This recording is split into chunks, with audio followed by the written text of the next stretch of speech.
Sí. Bueno, buenas noches, gracias por venir. Mi nombre es Ferran, soy el presi de la Cambra LGTBIQ+ de Cataluña. Me gustaría explicaros aquí que estamos en el Social Hub, para explicaros un poquito lo que es también la Cambra LGTBI. La Cambra LGTBIQ+ de Cataluña es como un hub que acoge diferentes áreas que tocan de alguna manera la diversidad o el colectivo LGTBI. La más conocida o la que todo el mundo conoce es el Pride de Barcelona, es decir, nosotros, la Cambra LGTBI, explico un poco esto para que nos ubiquemos. La Cambra LGTBI es, por encargo de las entidades sociales, la que organiza el Pride de Barcelona. Al fin y al cabo, nosotros no somos los que damos el discurso social, sino que lo dan las 32 entidades sociales que forman parte del Pride, y nosotros lo que hacemos es de brazo ejecutor, creando el mejor Pride, el mejor escenario y lo más atractivo posible para que venga mucha gente y las reivindicaciones del colectivo se escuchen pues muy alto y que lleguen a cuanta más gente mejor. La Cambra LGTBI también tiene un área de comercio, quiere decir que hay un barrio que en Barcelona es el Eixample, pero hay también, nosotros entendimos que Barcelona en su conjunto era diversa, no nos gustaba circunscribirlo a un espacio como el Eixample, y lo que hacemos también es agrupar ese comercio o ese pequeño empresario que tiene una tienda o que tiene un negocio que se dedica de alguna manera a la diversidad y que forma parte de la xarxa de comerç divers, que también forma parte de la Cambra. Y después teníamos una de las partes que también desarrollamos desde la Cambra o que quisimos desarrollar desde que nos pusimos a trabajar en ella, era crear un espacio de encuentro para reflexionar y para pensar un poquito hacia dónde iba o qué podía aportar la diversidad en Cataluña, en Barcelona, porque al final estamos en Barcelona. Y aquí es donde nació o surgió el Think+.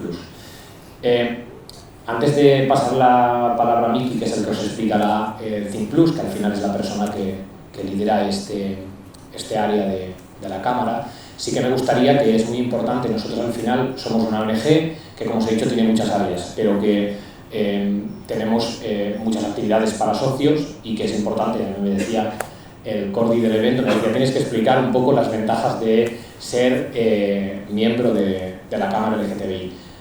Aparte de poder asistir, nosotros ahora estamos comenzando todas estas actividades que os hemos explicado, pero sí que es muy importante para la Cámara LGTBI que de alguna manera apoyéis siendo socios. No os voy a contar nada, no voy a hacer el acto comercial, pero es importante, es una cuota muy pequeña, es casi simbólica, pero es una forma que nos ayuda a nosotros a que todos estos eventos y a todas estas actividades que se están haciendo pues se puedan continuar haciendo, porque nosotros, aparte de estar ayudados también por el Ajuntament de Barcelona y por la Diputació y por otras entidades, pues nos valemos de los socios que forman parte. Tenemos socios que forman parte del comerç, que son los comercios, pero también tenemos socios que son los emprendedores. Eso de momento no está cerrado, pero en el futuro lo que queremos es tener un grueso de socios que estén vinculados de alguna manera a el colectivo de la diversidad y que también tengan un vínculo profesional con ello. Y eso es lo que nos permitirá seguir haciendo estos encuentros que nos parecen muy interesantes. Entonces, no sé si os habían dicho o lo habíais leído, está la conferencia de hoy, el Think+ de hoy es en inglés. Nosotros hacemos la presentación en español, pero después el Think+ será en inglés. Yo ahora doy la palabra a Miki Rivera, que es el responsable del Think+ en la Cámara, y él os explicará un poquito más qué queremos con el Think+. Miki, qué serio me ha salido todo hoy. Muchas gracias, Ferran. Bueno, primero dar las gracias a The Social Hub por acogernos, porque desde el primer momento que compartimos con ellos la idea nos abrieron las puertas, nos han abierto las puertas de este fantástico auditorio. Ahora Luigi nos explicará en profundidad, pero bueno, podemos disfrutar de este espacio que es único en Barcelona. Dar las gracias también a We Create Space, porque sin ellos era imposible organizar este evento y nos han ayudado también con los ponentes y con los speakers. Dar las gracias al equipo de la Cambra, a Dani Morales, al equipo sobre todo de Multiplica, especialmente a Marc Sorli, porque, se lo digo siempre, este evento sin él también sería imposible, y se desvive y dedica 1000 horas a ello, fuera de horario, de noche, de madrugada, de viaje, o sea que muchas gracias, Marc. Y bueno, explicaros rápidamente, porque no quiero consumir mucho. Primero teníamos miedo de que no llenáramos, y lo hemos petado hoy, realmente. Y teníamos miedo porque jugaba España, pero me parece que no ha sido solo te interesa a ti, 7-0. Pero bueno, para quien no lo sabía, hemos ganado 7-0. Sí. Lo siento. Porque hay gente de Costa Rica aquí, ¿no? Bueno, pues el Think Plus nace por un encargo de Ferran y de la Junta de la Cambra, como este espacio para, sobre todo, inspirar a la gente joven, acompañarla, ayudarla, formarla, hacer mentoring, hacer lobby de nuestra comunidad, que es muy necesario y más que nunca, debatir sobre muchos temas, poner temas encima de la mesa. Hemos hablado de emprendeduría y startups en el primer evento que hicimos en Tech Barcelona. En el segundo hablamos del mundo de la cultura. En el tercero dimos visibilidad a las emprendedoras mujeres que viven una doble marginación, que es ser mujer y ser lesbiana o bisexual. Y en este hemos querido abrirlo a el mundo queer y al mundo del liderazgo, ¿no? Y el objetivo de la Cámara de cara al año que viene es seguir creciendo en espacios para educación, en espacios para seguir debatiendo. Queremos hablar de deporte. Hablábamos de Qatar y ahora en Qatar estamos viviendo una marginación vergonzosa. Hoy han prohibido al equipo alemán de nuevo llevar el brazalete. Pantone ha creado esta bandera blanca porque no hay otra forma de expresar y está prohibida la bandera del arco iris. El mundo del deporte va a ser nuestro próximo tema de debate, pero también el mundo de influencers, las universidades y nada más. Esperamos que luego este evento sirva para esto, para debatir y que participéis en el debate, pero también para hacer networking, por eso todos llevamos el nombre, menos yo y Luigi. Yo no tengo. Para poder conocernos entre nosotros. Este evento sirve para apoyarnos, para hacer lobby, para hacer networking y también para divertirnos. O sea que habrán copas, habrá DJ y habrá un poquito de todo. Y nada, cedo la palabra a Luigi y de nuevo gracias a todos, sobre todo a vosotros por venir. Como me enrollo. Bueno, muchas gracias, Miki. Mi nombre es Luigi Espósito. Yo soy el Brand Marketing Manager de este nuevo proyecto que se llama Social Hub. Enlazo, se puede decir, a las palabras de Miki, donde dice que este momento es un momento para divertirse, para hacer networking y para conocerse. The Social Hub comparte ese mismo objetivo, ¿no? Es un espacio que nace hace 10 años más o menos, es una aventura de hace 10 años, que se llama The Student Hotel, y era un lugar solo para estudiantes, con el objetivo de dar una experiencia mejor a los estudiantes. A lo largo del tiempo se ha dado cuenta de que los estudiantes no eran los únicos que podían aprovechar de este lugar, y entonces ya este año hemos tenido el branding y nos llamamos The Social Hub. Es un lugar donde seguimos pudiendo aprender, sociabilizar, conocer, pero jugar también. Es decir, hay gimnasio, hay bar, hay piscinas, entonces playroom, hay de todo. Es un espacio muy polifuncional. La idea es atraer a gente, hacer que se sientan en casa, aquellas nuevas generaciones de estudiantes o de profesionales, y poder también dar la oportunidad a entidades como la Cambra o cualquier otro tipo de entidad que quiera contar algo, que quiera compartir experiencias, ofrecerles el lugar adecuado. Así que tampoco me voy a alargar mucho y voy a ceder la palabra a Gilles Poulet de We Create Space. Gracias. Gracias a ti. Gracias, Luigi. Bueno, como soy el único guiri de realidad aquí, me voy a empezar la parte en inglés, ¿no? Hi, everyone. Hello. Nice to see you all. God, it's another great turnout for We Create Space. My name is Giles. My pronouns are he, him. I have been asked by Michael, who is the founder of We Create Space, to say a few words this evening because he couldn't unfortunately be here tonight. So I'm stepping in on his behalf. A little bit about We Create Space, and I will keep this very short because we really all want to get to the speakers and find out what they've got to say rather than us. So, We Create Space was created by Michael as a form of connecting with people, initially during the pandemic, because he was suffering from a sense of isolation and some mental health issues and wanted to get together and meet other people. And since then, it's grown into this global community of over 250 queer leaders. They mainly work with some of the over 100 globally. I knew I was going to forget my words at some point. Right, I know. Right, so they work with over 100 companies across different industries, providing various levels of diversity and inclusion consultancy and strategy and support. And the profits they make from that, they reinvest into the community by funding events like this and resources and support for members of the queer community. The goal behind We Create Space is to drive positive change for underrepresented communities at the global industrial scale and cultural and societal levels. They are all about driving and building spaces to create conversations that open up perspectives and the opportunity for change. This is one of the, I think this is the 4th event they've had in Barcelona, and each time it's wonderful to see new faces and be in new spaces. So thank you Think Plus for this amazing space tonight, and thank you for the Chamber of LGBTIQ in Barcelona. And with that, I'm going to shut up now. I'm going to hand it over to the wonderful Jalinda, who's going to run the rest of this evening. Thank you.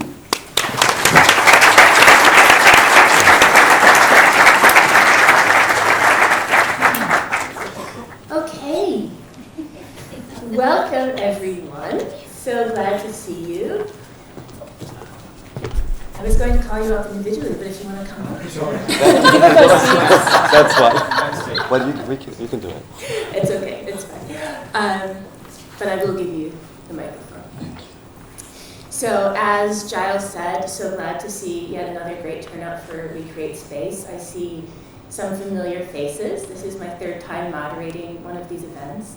So I'm thrilled to see everyone, and I know that a lot of us have already come from a busy day and have made the effort to be here, so thank you. And on Michael's behalf as well, thank you very much for spending your evening with us. So let's jump in. I am Jolinda Johnson. I'm an award-winning certified life coach and certified holistic health coach who specializes in perimenopause and burnout.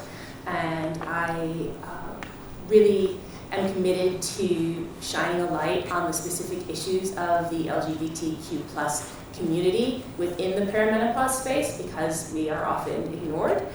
It's already a taboo topic, and it's primarily dominated by white, cisgendered, heterosexual women, all of whom look nothing like me, that I don't identify with, and yet here I am in perimenopause, so hello.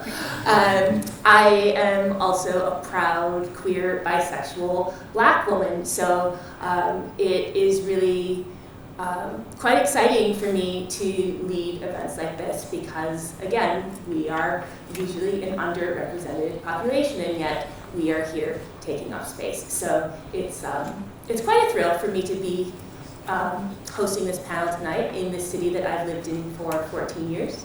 And I'm originally from the States, so if anyone else besides Betsy is from the United States, then here we are. And I don't plan on ever going back. Amen.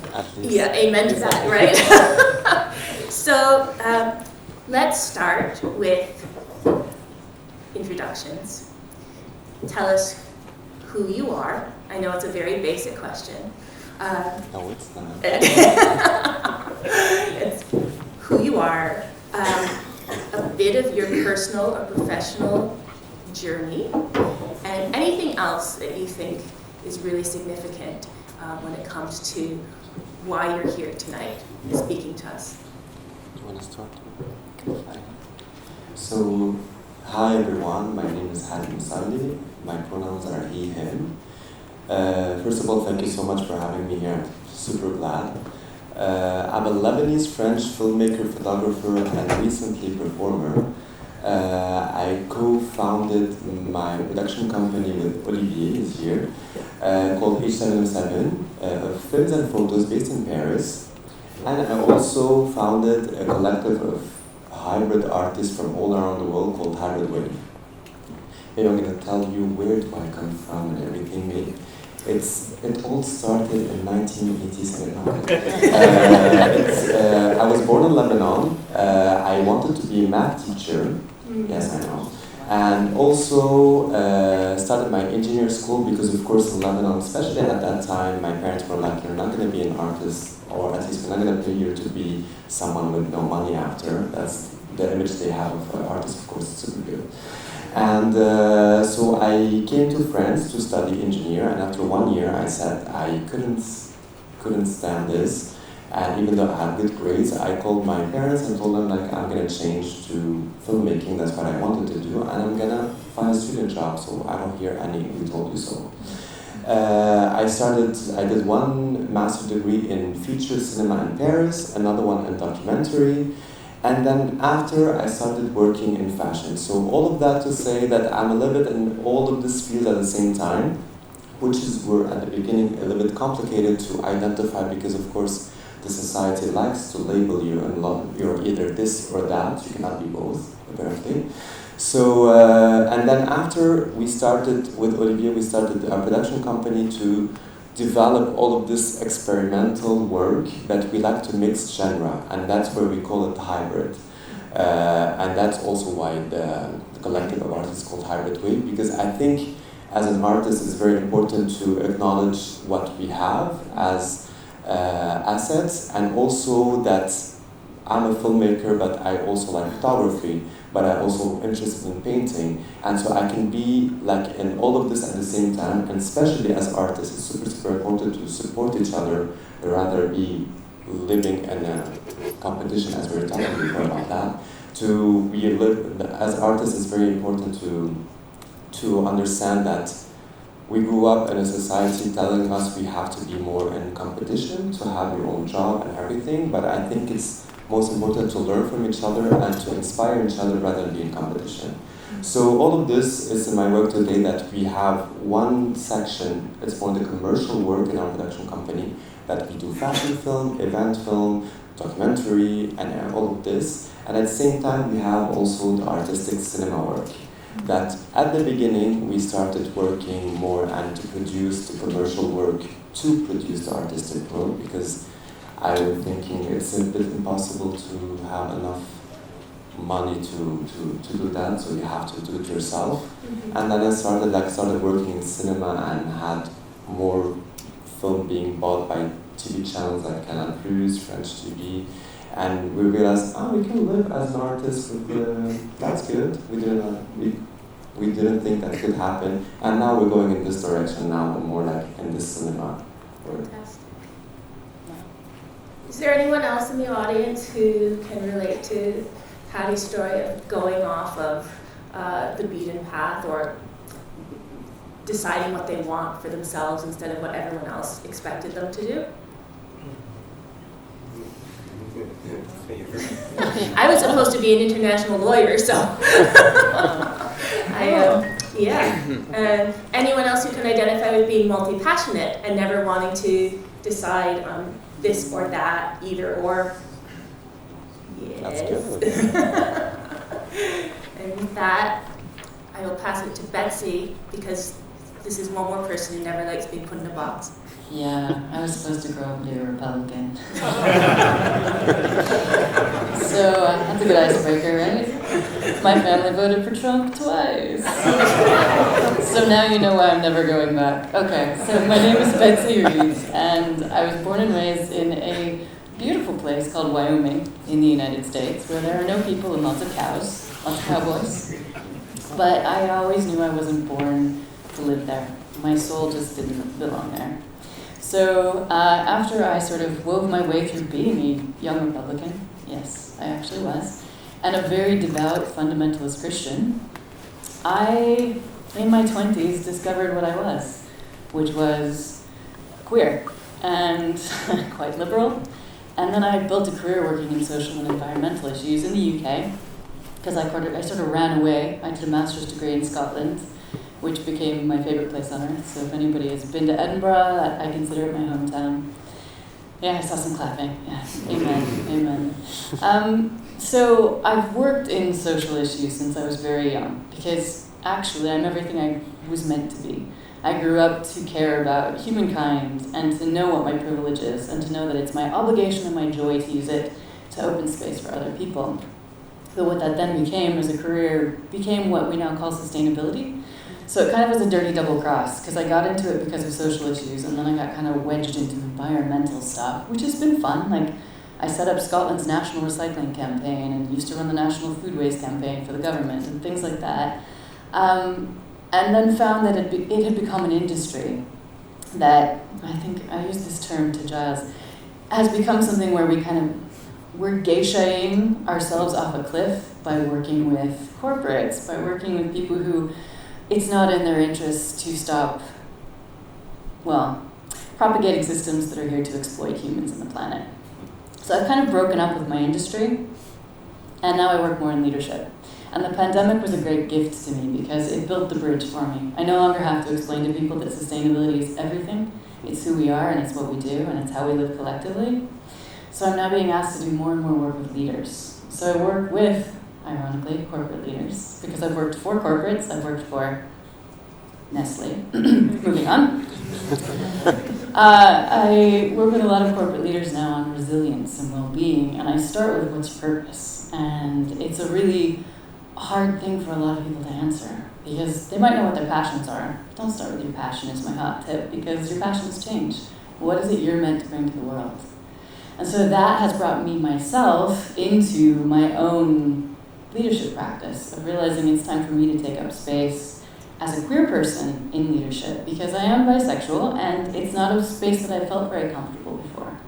It's not a space where I felt seen or valued, or because most people just assume I'm straight, because I have a lot of privilege as being educated and white and having 2 passports. I'm also British these days now. So I live in Spain and I'm working on my Spanish passport because I want to be European again. But I've been inspired to take up space because I'm an activist, I'm a campaigner, I'm a leader. This is what I do. I'm also an Aries, we were talking about this. So don't try to stand in my way. So it just felt like Jolinda and I. The moderator's a Virgo, by the way. Yeah, okay. And also, which is why you're holding space very well here. But I knew Jolinda, and I thought, well, if Jolinda's involved in this, I want to be involved in this. But just helping people in our community to truly lead the way for the world, and how we create community that is truly welcoming to everyone, and starting that in my own way by taking up space in this community and helping to inspire ourselves and inspire others to be leaders. And how do we lead through love? How do we lead by creating community in which everyone is truly safe to be themselves? So that's why I'm here tonight. Oh, also I should probably say what I do. I'm also professor of leadership at Blanquerna, which is a university here. I work with the Cambridge Institute for Sustainability Leadership with executive leaders working on having greater influence and impact by being more sustainable in what they do and who they are. So I basically focus a lot on helping people to truly understand who they need to be in the world, not just cookie cutters, not just what their parents told them to be or their boss or their career advisor or whatever. I'm also a mindfulness teacher, and the lockdown was my great place to be quiet and creative, so I started a podcast called The Discomfort Practice. So I'm obsessed with the value that discomfort has in helping us to become who we need to be. So yeah, I'll probably be making you uncomfortable, but feel free to make me uncomfortable back. It's a good thing. It's good synergy. Well, being uncomfortable is part of leadership, as is vulnerability. And I think that admitting that your family voted for Trump twice is an incredibly vulnerable moment, Betsy, considering this audience. But we were both raised by Republicans. Look at that. Learn something new every day. Look at us now. Luigi, I know you talked a little bit about... Yeah, I said something before, but, well, my name is Luigi Esposito. I'm Italian, as you can say, and I come from Naples. Naples is, I'd like to spend a few words about Naples because it's such a, I think it's an interesting city that allows me helped me a lot into my growth and to open my mind to some things related to the queer world, for example. Naples is a city that has been always exposed to many kind of dominations from different people since she was born. So this taught Napolitan people, and to me also, about respect and respect other people and other cultures. So it's interesting. It's funny because usually the south of Italy is considered something really traditional and old, but at the same time, a city like Naples allows you to understand and also to be curious about new cultures. So this is also something that affected my personal experience. So I studied economics. Then I decided to move when I was 20 years old. I moved to Spain, and then I traveled to other cities where I lived, like Los Angeles and Mexico and France. And at some point of my life, after working in marketing and communication in different companies like Coca-Cola or General Motors, and doing like this corporate, I understood that it was not what I wanted to do.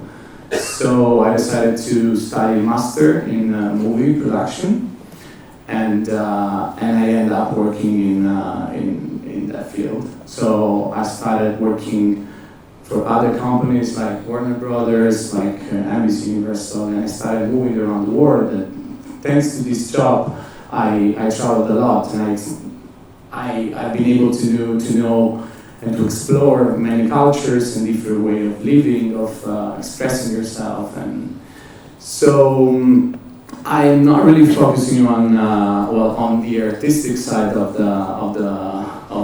the field, but more on the production side. But still, you can feel and you can experience what this job can give to you. So I lived in Los Angeles, then I built my own company here in Spain, and recently I also opened another one in Mexico City. Then after years of traveling, I decided to put some roof somewhere, and that was Barcelona. So Barcelona became home 4 years ago. And recently I decided to join this company, moreover than running the other one, because I think that this is the purpose of the company is really important. It's really nice thing to do. So that's it. So it sounds like all of us started out with a really clear idea, and we just stayed on that same track, no variations, no changes whatsoever. Yeah. Oh, yes. I mean, in my experience, like I've always been attracted by many things. I didn't want to be stuck on one stuff. I also played piano. That I love to cook. I started a catering company a few years ago, and then I closed. It's like many exploring and being polyedric. I think is like something really enrichable for people that helps you to develop more abilities. And why not? Why do we need to be stuck on just one thing sometimes? You realize you're talking to a life coach, right? I dedicate my time to getting people unstuck. Luigi, I'd love to stay with you and ask you what leadership means to you, and also what role queerness has played in the development of your own leadership. Okay, so leadership, I think there is a difference between leadership and headship. No? So there is a leader is a person that is organically leading people and being followed by people, right? And headship is you have headship when a person needs to speak loud to be respected somehow. No? There is this. I remember. I wanna mention Peter Drucker when he says that a leader is a person who has followers, and without followers, there is no leader. So, but how can you get a follower on Instagram? Which is also another kind of conversation, because today many people, just for having followers, they can guide a lot of people. So there is a kind of democratization of the word, where you can give a word to many people that they don't know the power of words. So it can be tricky to give the word in such big number of people. So being a leader is this. It's like being able to guide. It's being able to be empathic, to listen to people, and when you listen, you empower people also. No? So being a leader is like making people be able to express their own ideas without judging them and without. So only this way I think you can be a better leader and making the difference with the head. No? Mm-hmm. What role do you feel like your queerness has played in the development of your leadership? My queerness, as I was saying before, I've been exposed to many different cultures, and being curious and trying to understand. And also, I come from a really women empowered family. So I think you develop this kind of sensibility that allows you to be empathic. So this probably can be something that is associated to the queerness also, no? Okay. Yeah. Is there anyone else in the room who identifies as an empath? Good energy tonight. Thank you for bringing that up, Luigi. Betsy, I'd love to know how you define leadership, and also how your queerness has played a role in your development of your own leadership style. We only have about 5 minutes, not 15. I'll be very quick, because I think leadership is something you are, and then something you do. And I think anybody can be a leader, and it's a set of traits. And it's about knowing your values and being able to influence other people to follow you in some way. So it's about being influential. And it's not related to a leadership position. And I teach 21-year-olds leadership, so I spend the first part of the semester convincing them of this, that it's not necessarily tied to even what your job title is or what you do. It's really about how you can influence other people. So I think if you can influence other people, you're a leader. And you can do that by being a great listener, which might be counterintuitive because we're used to seeing extroverts and sort of John Wayne lead the pack types. But you can be a leader from the middle of the pack. You can be a leader from the back of the pack. So it's about being authentic. And we see a lot about being vulnerable. Mm-hmm. And I think that's something I try to model in when I do things like this. I started out by telling you I was supposed to be a Republican. How am I doing? And then how has my queerness influenced my own evolution as a leader? In every way, because I think when you know who you are, even before you realized it, and knowing that you're different, and knowing that either means you're going to have to hide yourself, or you're going to have to be willing to lead and step on stage, or step out in front of people and just do what you know you need to do and be who you need to be. So I think that internal knowing that I was always different, and then seeing what that ended up meaning eventually to me, has shaped everything about how I lead. I'm not afraid to be unpopular. I'm not afraid to be different. And I've lived in 5 countries now, so I'm kind of used to not fitting in, and that has shaped how I am as a leader, I think. Absolutely. I was just thinking about how that ties into what Luigi mentioned, and when he said headship. And I think part of leadership always is helping people be able to get in touch with the leader within and trust themselves and know that you as a leader trust them as well.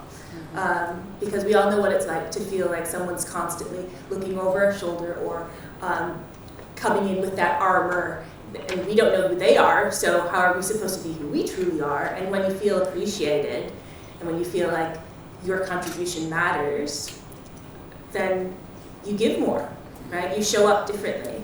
I think there is a connection, right, between I think there's a connection that you create between the leader and the people you're leading, even if it's not direct. If it's not your direct, you know, for example, a politician, it doesn't have a direct relationship with all the people he's leading, but still there is this kind of really thin connection, but at the same time really strong, that is built on trust. If you don't have this trust, there is no.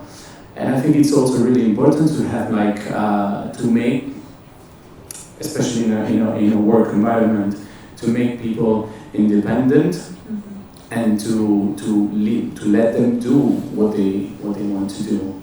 If you stay on top of them every time, there's no, I don't think it's like a good leader. Oh no. 100%. But and we go back again to the difference between headship and leadership. There is a lot of heads with no leadership. Yeah. Nosotros comemos con patatas. Sorry. Before I add anything else, I'm going to pass it over to Javi because we haven't heard from you. How would you define leadership, and how has your queerness influenced the way that you lead? Well, I think leadership, like by the definition, is like the action of leading a group of people or organization or a team. And that's, I think, that I identify with as a director. I have a team behind me, and I always say to myself, like, I can maybe do this movie or movie. I did a few movies that were only me, or with Olivier, or like small team. But still, a team is super, super important to push you and make it even better, to collect all the strength together and having this trust with each other with work, to be able to do something very good. Because I think you can always do it by yourself, but it's always better with a team that you respect, that you always have to. I always say, for example, on a film shooting, like if you're a makeup artist, you can also say something. Like it's not like you should shut up and just do your makeup and that's it. You can also suggest things differently. And of course, as a director, I listen, and then after I have to say no, or I have to continue. It's my responsibility after all. So I have to take all the responsibility of all action that I'm doing. But I always like to listen to people, because like sometimes it doesn't mean that this is your profession or your job, that you're only good at this. Maybe you can have an eye on something else, and you can help us make it a better work. And as my queerness in it, I think I was lucky enough, I think, in not doing a coming out in my work, because like in the fashion field or the cinema field practically is very open-minded, but when you go out from this bubble, it's a bit different. When you work with clients that are not at all in this field, you have to impose yourself. And at the same time, I don't want to be like in a way that it's saying like, I have to justify what I'm doing, I have to show that I'm the queer, I'm like this, I don't care, I'm just a human being, I'm just here to work, I'm here to do the job for you, and you don't care about what am I, just that you care only about the work I'm doing, and I think I'm lucky enough with that. Yeah. At least for me, inherent in queerness is the willingness to challenge the status quo. And so for me, it only makes sense that being queer, approaching leadership from a queer lens, means not approaching leadership in the same old way, and valuing everyone's perspective. And all of us here are very multi-passionate, and we recognize that we don't know everything, and that we can have people who share a completely different perspective. And that's one of the things that I love, is when there are so many things that we assume are truths just because it's our lived experience, and then we talk to someone who doesn't relate to that at all and say, oh, I guess that's not true. It's just my assumption. So let me open my mind and value what you have to say, and learn and grow, and hence coming to events like this, Think Plus. That was a wink, by the way. So let me go to Betsy. LGBTQ plus business owners can often fall into the trap of replicating what society's taught them So this is a good segue. How do you feel like we can move away from heteronormative ideals of what it is to be and act like a leader, and move to something that's more expansive and more progressive? I'm going to sound like a broken record because you're going to hear me talk a lot about being. So I think it's about going back to who you are, what your values are, as a queer person, but just as a human being, because I think the heteronormativity thing kind of triggers me a little bit, because I think in the queer community, sometimes we tend to do to each other what we are trying not to replicate, actually. And we sort of still have this binary way of thinking and labeling each other. And I think if we can actually truly step away from defining ourselves against heteronormativity and just kind of break the mold completely and discover who it is we are as individuals, and then bring that to everything we do as business owners or as employees or whatever we do, we're going to do things differently because we're going to be doing things in a way that is individual and leadership in our own way. So I would sort of reshape the question. How can you be so understanding of who you are and listen to yourself and then be that, even if it takes you in scary places? Because that's going to radically change the world around you. And if we can do that collectively, that's going to start to radically change how we run businesses, how people perceive businesses as being run, how people perceive leadership. So it's not just about being queer, it's about being yourself. And I think that that is actually truly radical. And if we can do that as a community, if we can take that on as a cause that we embrace and live, that's going to do something pretty magical in the world. So hopefully that answered the question, kind of. I used to work with politicians, and we would always say, when we would put them on the news, don't answer the question, answer the question you wanted to answer. So if you want to have a politician moment, I hope you're okay. Well, I think that, speaking of politicians, being able to show up as our true selves also requires a level of safety that is not afforded to a great number of us, worldwide.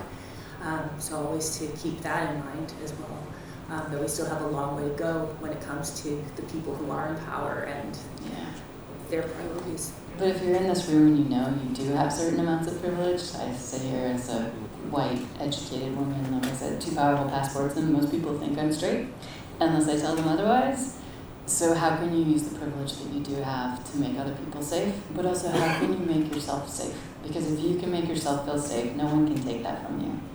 So I think it's also about starting with ourselves, and then how can we collectively bring that to each other? Because all of us has some privilege, all of us have something that we're being discriminated against on. So, it's sort of like, don't get into the bun fight of who's more privileged or who's more oppressed, and all of it matters and none of it matters. So how can you make yourself feel safe, and how can you then make other people feel safe to be themselves, whoever they are? I mean, as queer people, we need to be able to also create safe space for people who are raging heterosexuals. So let's make the world a safe place, even for my Trump voting parents. And also to use this privilege like as you said, like to change the world, because it's exactly what you said, it's very important to know each one's privilege. How can I change things? How can I, like for example, as a man, I have more privilege than a woman because there's a lot of sexism. How can I have misprivilege of being like an Arab and gay? So it's like, we really have to take this and be acknowledging what's happening to change the world. Otherwise, everything's going to be the same. Nothing going to change. So. Patty, I'd actually love to stay with you because you describe yourself as an activist against injustice, using your creative work, platform, and influence as a business owner and performer to expose social injustices. So I would love for you to tell us a bit more about that, and also perhaps how we can use our own power and privilege, continuing from what you were just about to say, and our platforms to improve society.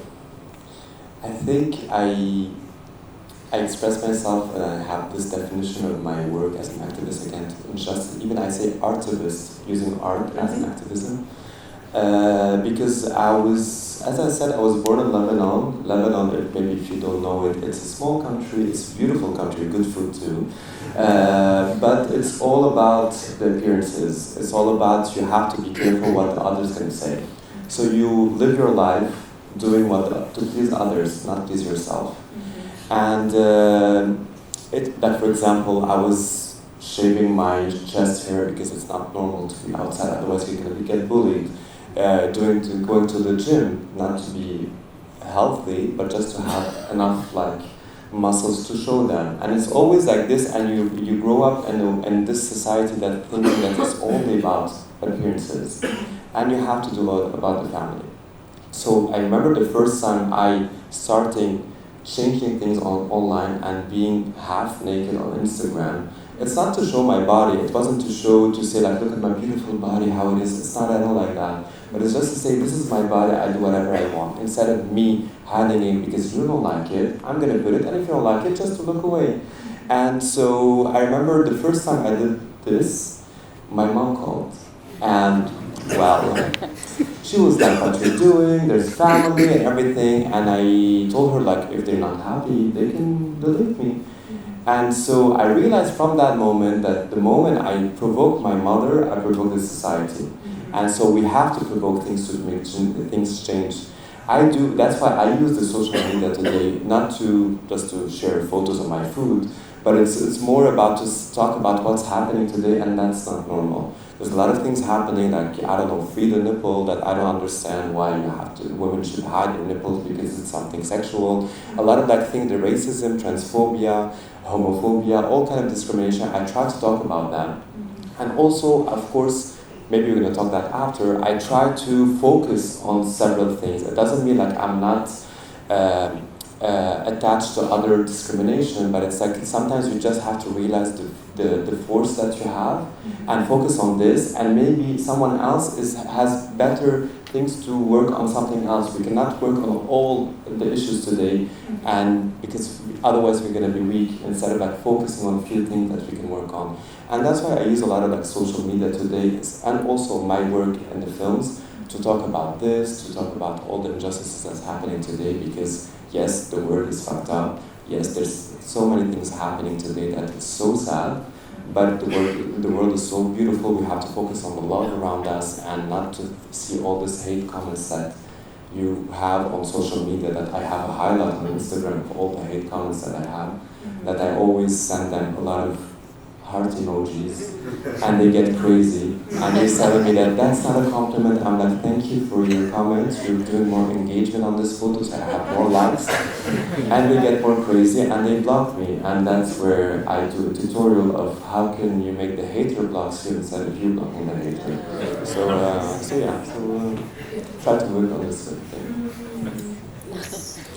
Thank you for that tip.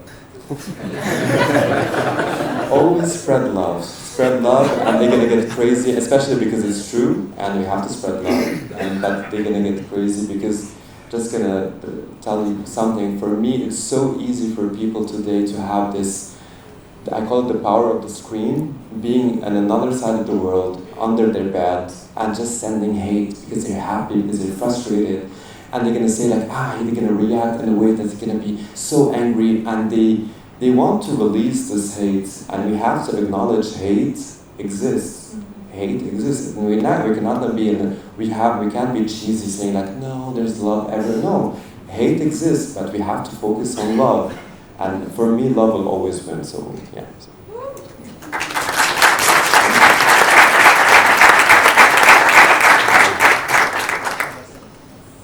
It's a room full of empaths.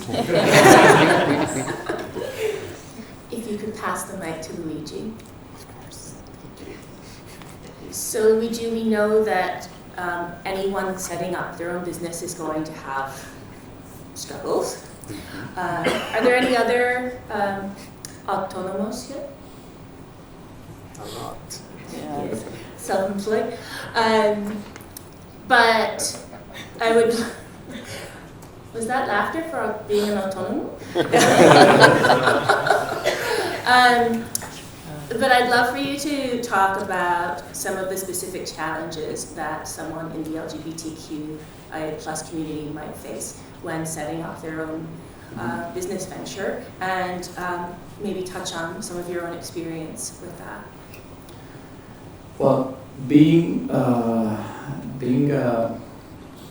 business owner, let's say, I've been always facing different times like something related to diversity, you know. So I think the right move is always to use inclusivity to embrace diversity. So it's also, I think it's,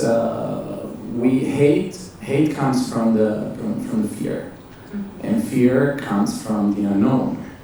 So the unknown is when we're too focused on ourselves that we don't want to explore other worlds. So we're not able to go a little bit farther than our nose, and so we start hating because we don't know. If we knew, probably we wouldn't hate. Actually, there's no reason for hating. So I think this should be the kind of the behavior that many people, many of other business owners probably should apply, probably. Also, there is it's super important to create a space, a workspace, work environment where people doesn't feel discriminated, so they can develop their own ideas without any kind of judgment and discriminations. It's actually proven that companies with a high percentage of diversity in the human resources create a better ground for innovation. So this is super important, I think. And also making feel people responsible somehow, giving them, like, this is also again related to leadership, is something that can keep people staying in the company, you know, like talent, not talent acquisition, but talent, keeping the talent with you, exactly. So I think this is super important. And regarding any kind of suggestions and recommendations to people, I just encourage people to find themselves first, to try to find their own path before, because it's the most important thing. Nowadays we have too many messages, we have too many media, we have the information, the spreading of the information is so random somehow that we really don't know what we want to be, because we can be everything. So instead of thinking what we cannot be, let's think that we can be actually everything. So find this way, work on yourself, and then do it. Just no fear. Yeah. Find safety in yourself first. Find a place that acknowledges exactly who you are, so you can feel safe within that environment. And from that space, you can innovate and create and challenge the status quo. 100%. Yeah. As I was listening to you, I was also thinking, because I specialize in burnout, which is chronic stress without recovery, that stress is another thing that if you're in the stress response, you cannot be compassionate, you cannot be kind, you cannot connect, you cannot open your mind to new ideas, you cannot see yourself in the other, and you are in that fear response. And so many of us in these past 3 years and beyond, but especially these past 3 years, have been in a chronic stress response. And that has really limited a lot of people. Not any in this room, but globally limited a lot of people and what they can take on. I also think that maybe sometimes fear is something that can, there is a difference between fear and panic, no? Panic will block you. but fear can help you to move forward. So it's something also important, not to learn from your fears and to move on based on that. So instead of being panic and just give up. Yeah. In the freeze response. Yeah. So just a side note. So when we're in panic mode, that's we're in dorsal, basically. That's freeze. You're out of your body. When you're in the sympathetic mode, which is a fight or flight, your anger, or you're running away. Again, you're also in the stress response. But if you're in ventral, which is another mode of the nervous system, which I'm hoping that all of us here right now are in ventral, you can actually help others to come into your ventral umbrella. So that if I'm grounded, if I'm safe, and I'm safe in who I am, then when I connect with Hattie, I can say, hey Hattie, I'd love to hear about your new projects and your perspectives and have a conversation where we're actually both open to each other and we're not defending each other. We can take the armor off and I can relate to you. And I have no experience as a gay Arab man, and you don't know what it's like to be a biracial black woman from Michigan, but we can share our experiences and we can see ourselves in one another, which is not possible when we're both stressed that out. So another thing to keep in mind at this Think Plus event. I would love to know, I think, we've kind of touched on this already, but specifically from everyone, what guidance, if you could just offer one piece each of guidance for aspiring LGBTQ plus entrepreneurs and business owners who might be here in the audience, so that they can have the confidence to make a difference with their own organizations and communities. Luigi, you've got the mic. You can start. Well, I think that could be really helpful to have a bigger representation of being queer. I think queer is something that came from the past, but it's only now, and probably like a few years ago, it's been coming up into the society. So I think that I encourage people to express themselves without any fear of judgment and to move forward. Why not? Also, there was something interesting that in the I was talking about navels before. No? So we had the first, or probably the first, I don't know, queer example at the beginning of the 18th century. There was this person that in the neighborhood was wearing women clothes, and there was no judgment. This person was helping the women that they were working and having an eye on the kids.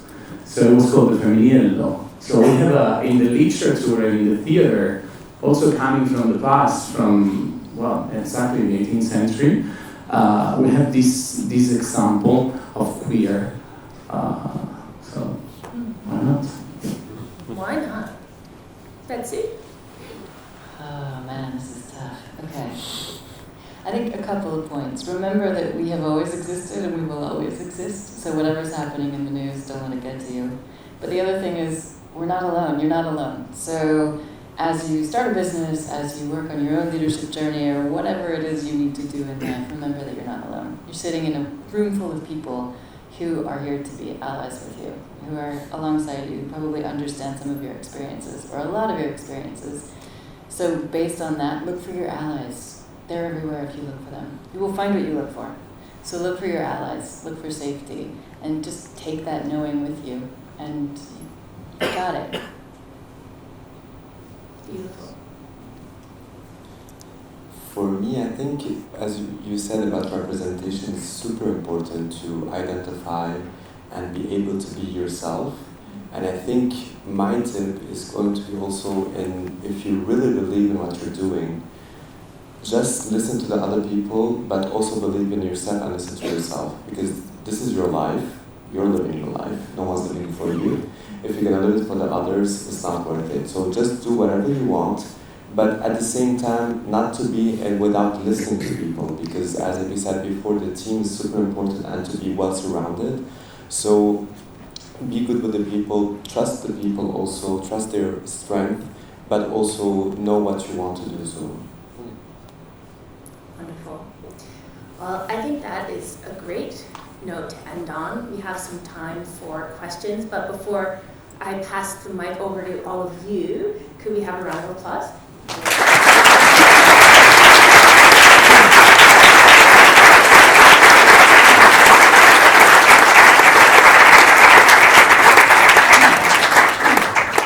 Is there anyone in the audience who has a question? I know this. Mark, you do it? Okay. Hi there. I always have the first question somehow. So it was really interesting hearing you talk about headship versus leadership, and I was reading a quote today, I think on LinkedIn, where somebody was describing the experience of being with a manager versus being with a leader, where when they're with a manager, they know that that person's important. When they're with a leader, they feel important. And I think quite often we think of leaders as being people with titles or important people with money and in specific jobs.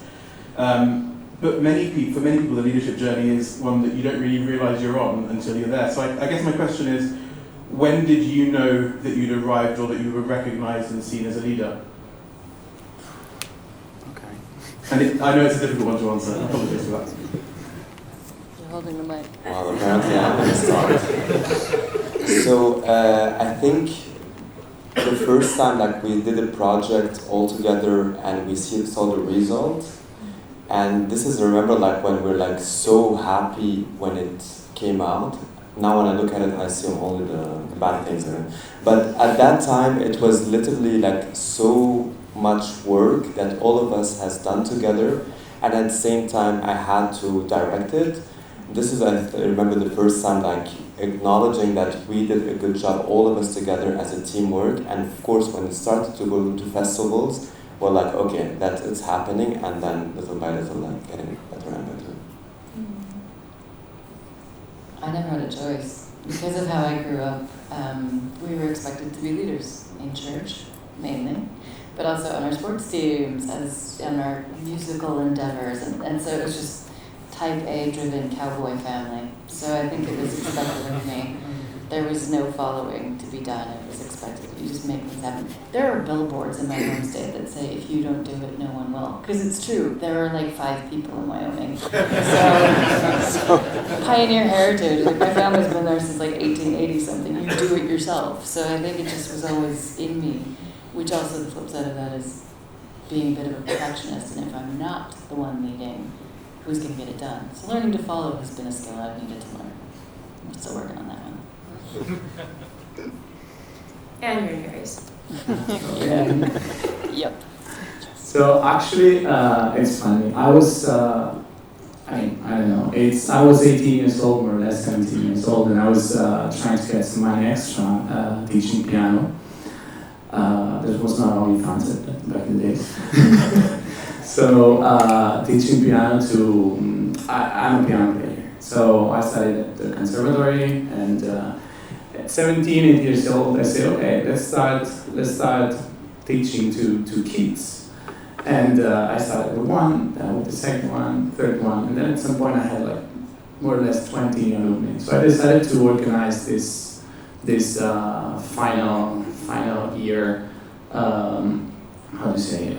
Project. Yeah, exactly. Where they were playing, and so that feeling of them just following you and following your guidance and what you were telling to them, it was my first sensation of being leader, which sometimes it can be mixed with being a teacher, but a leader is also a teacher. No, we say there is trust. We say there is so that was mine. Mark, do we have time for another question?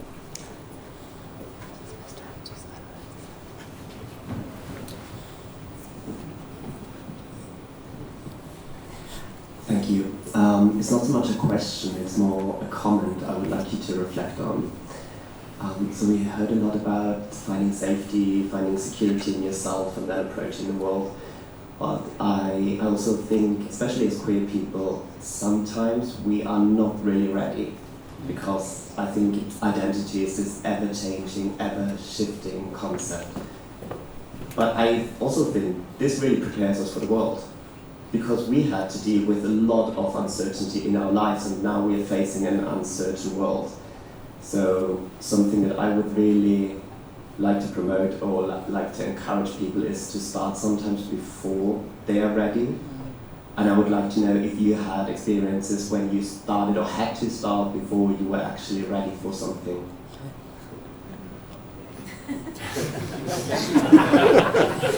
Where to start? Well, okay, I'm obsessed with discomfort reference podcast title. But it's the idea that also your comfort zone isn't necessarily the place that's good for you, it's just the place that's comfortable for you.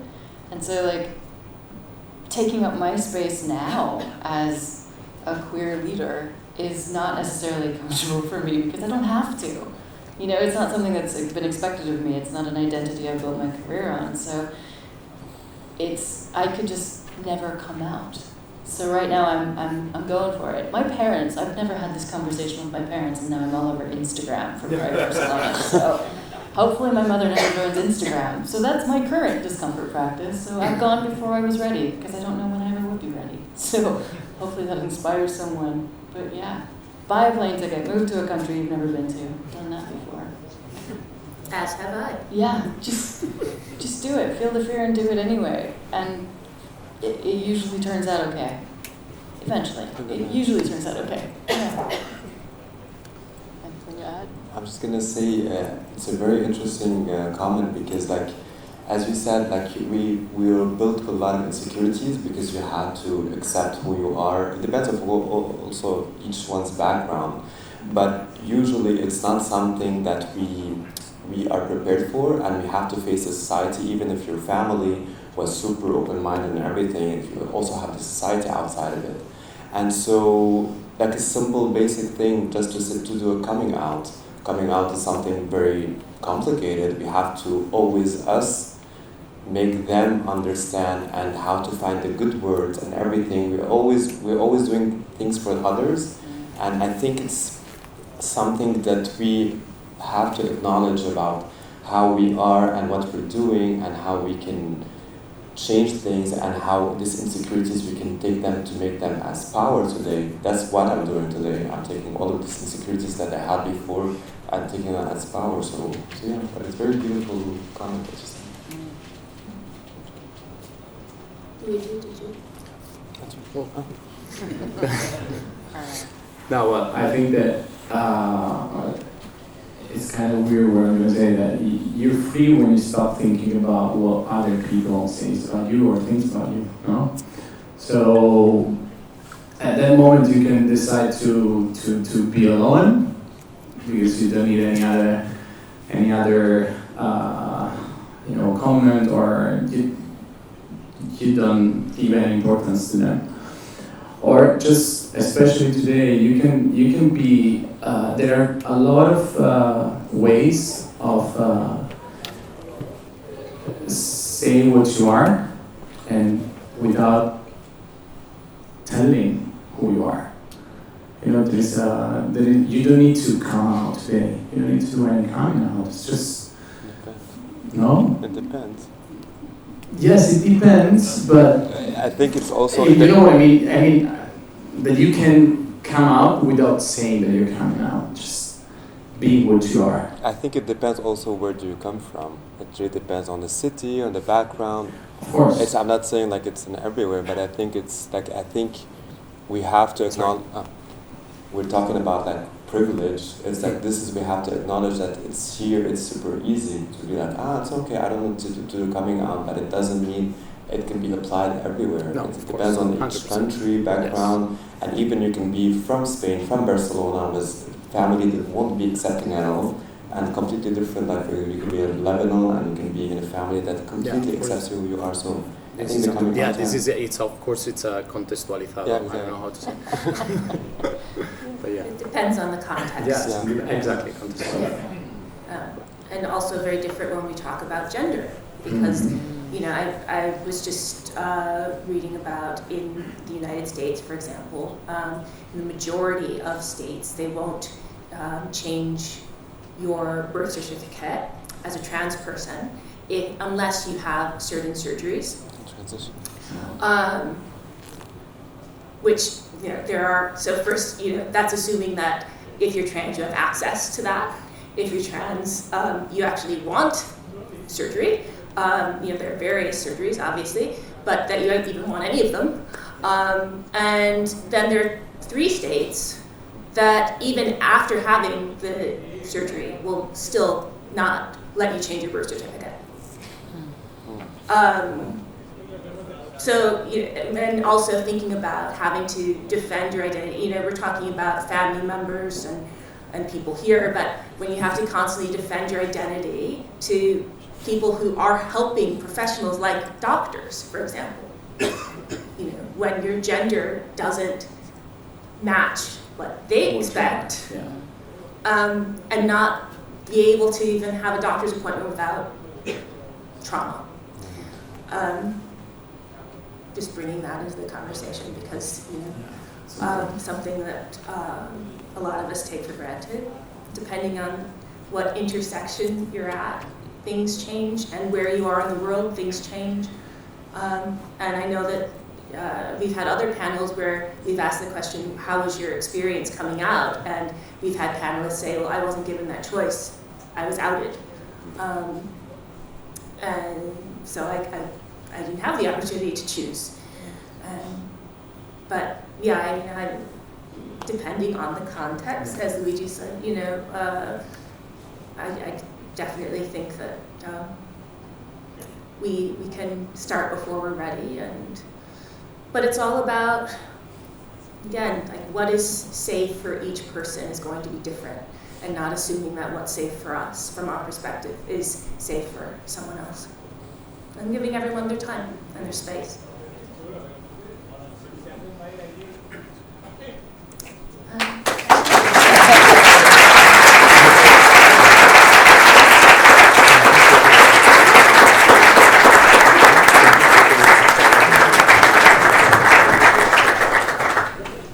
Si no hay más preguntas,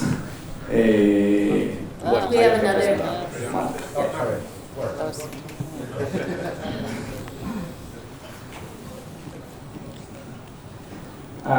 Okay, so first I want to say I admire the way you speak so calmly. Who are you directing this to? Luigi. And I really appreciate that. And then my question is, to build on what the other person said. Once you start something, you just feel that you have to do it, before you're ready, or you do it just because, How do you navigate that ambiguity though, as a leader? Because, leadership is about leading, but sometimes you don't see clearly what's ahead of you, right? So how are you getting there while navigating the ambiguity?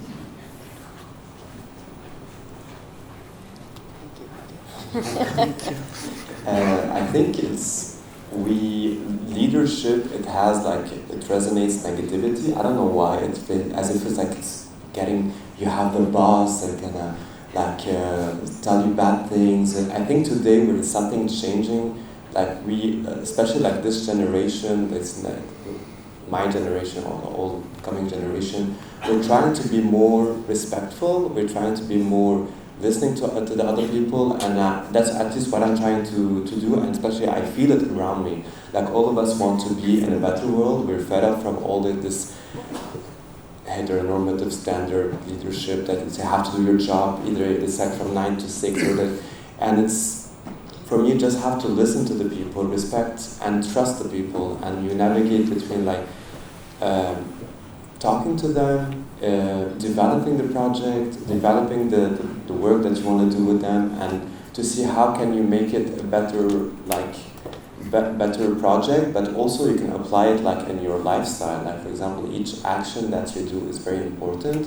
So you also have to think that you have to work on this one. How can we build this world, and how can we do that this world will be a better place with little action that we do, and it's very, very important, I think, and that's why, like, as a leader, I do it for myself, and I do it for the others, and others do it for me also, so we learn from each other. I don't know if I answered your question. I think so. I'm going to build on that, so I hope that was an answer. That's grasping. I think part of it is break up with the idea that there is certainty. It's always ambiguous, so just learn the skill set to surf ambiguity. And that's about having some grounding practices for yourself, whether it's just taking a breath, knowing what your values are, knowing what you stand for in the world. But also, I mean, I say this as a leader of, potential leaders. Stop looking for certainty. I don't think it's going to serve you, and hopefully this pandemic has shown all of us that certainty is not necessarily ever existed. So just kind of give up the idea that it's ever going to stop being ambiguous and just think, okay, I've got this actually. I don't need to know what's going to come next, to trust myself, to tap into my instincts, because I say this a lot, but I have to teach people, literally, people who make big decisions, to breathe and to actually, Jalita was talking, great potted thing on neuroscience there. Did you know that literally when you're in fight or flight, you're operating from your animal brain, and your frontal cortex, which is where you think strategically, is off. Also, fun fact, like center part of your left frontal cortex is responsible for manufacturing happiness and joy. So when you're in stress and fight or flight, you literally can't feel joyful. So it's a reason to just take deep breaths and signal to your nervous system that no saber-toothed tiger is trying to kill you. It's an evolutionary design flaw. We don't turn off the fight or flight like animals do when they shake and then they go back to normal. So we can navigate ambiguity better by taking better care of ourselves, and learning how to turn off our stress responses would be my top tip, actually. Learn some mindfulness practices, or just start breathing more deeply in the toilet on a regular basis. Honestly, I do it. It works. So that's it from me. Breathe in the toilet, hot tip. Yeah. Thank you. Okay, so, bueno, creo que ha llegado la hora. Os invitamos a una cerveza en el rooftop. Quería dar las gracias a todos. I wanted to thank you, each one of you, for this beautiful session. And podemos seguir con más preguntas arriba y hacer networking and enjoy. Okay. Ahora, afuera os indican cómo subir a la planta 15. Pero bueno, con el ascensor es fácil.